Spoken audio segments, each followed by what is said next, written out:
Hari Om. Welcome to episode 13 of the Bhagavad Gita video lessons. This one is entitled, John Anderson Has to Go. So we've left, well actually let's start with our slow deep breath.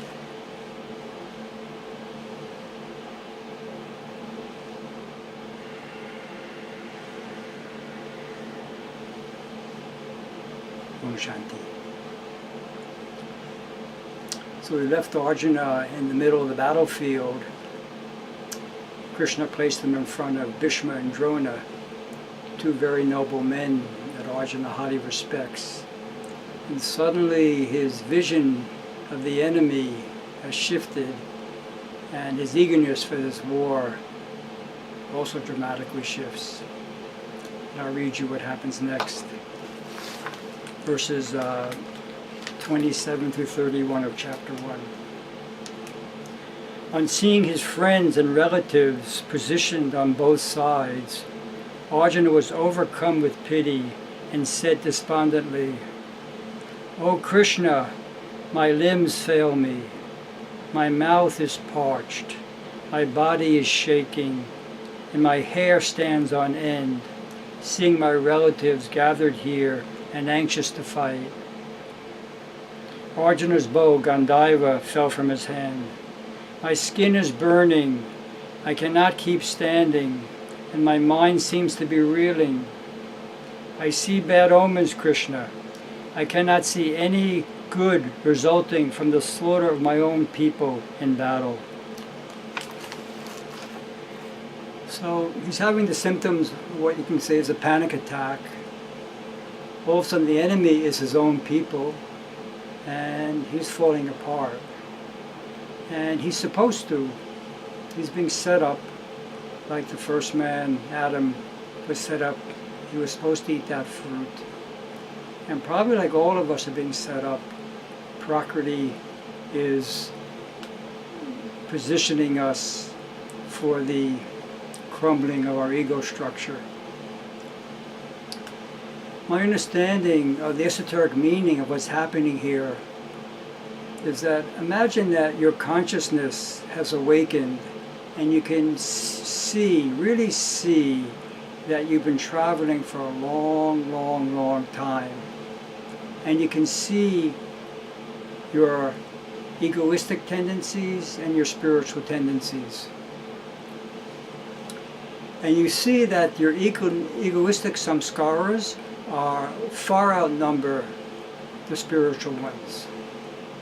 But like Arjuna, that's not really what frightens you.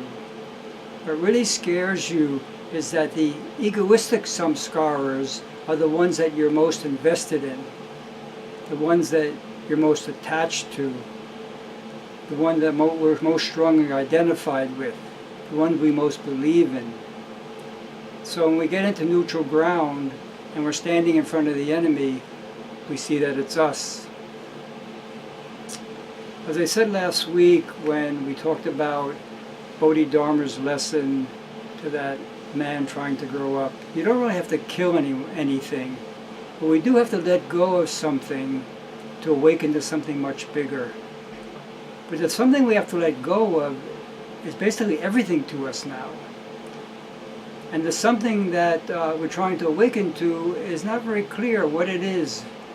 So when the time comes for us, like Arjuna, to be placed in that position, we shouldn't be surprised if we react in a very similar, distressed way. People come to yoga practice for different reasons, but ultimately it's like St. Francis said, it is in dying that we're born or reborn into eternal life.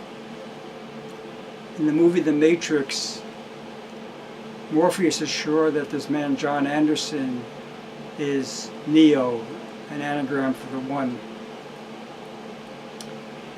John has no reason to think this way. But Morpheus wanted to get confirmation from this spiritual lady, the Oracle. And after meeting John, she says, "Oh, by the way, John, you're not the One." So Morpheus is confused and distraught about this.